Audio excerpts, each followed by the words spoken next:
guys, welcome to my channel. Hope all of you are having an amazing day. In this video, I'm going to show you how to create a template of indicators in Zerodha. So these are the few stocks that I have added in my default market watch. So let's open any chart. Select 1 day, 1 minute time frame. And when you open the chart, you'll be presented with only volume and few candles like these candles, right? So now if you want to add few indicators, you have to go here. Let's try adding few indicators here. Click on study. I'm adding RSI now. And let's add our favorite one, MACD. All right. So now in this chart, I have three indicators: Bollinger Bands, RSI, and MACD. So I can do like trading by adding these three indicators and do whatever I want.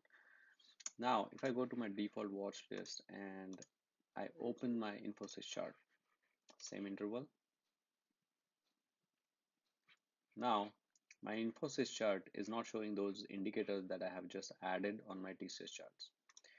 So in order to get these three indicators in Infosys chart without adding them independently by using this study and add one by one, what you can do is you can create a template of those indicators. So let me show you what I mean.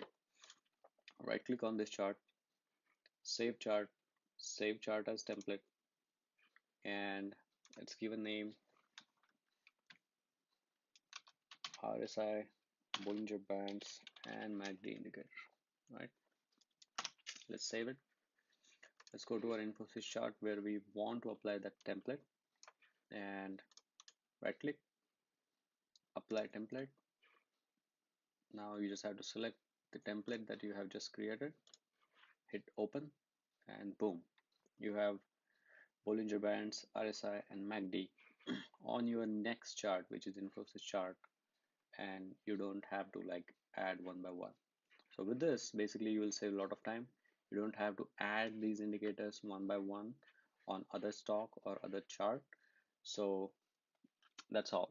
That's all I wanted to show you guys, how to create template and apply those templates to your new stock that you are opening. So that's all for now. If you guys have any question, comments, concerns, let me know in the comment section. If you guys like this content, please smash that like button. And if you don't want to miss out more content like this, please consider subscribing to my channel. Thank you.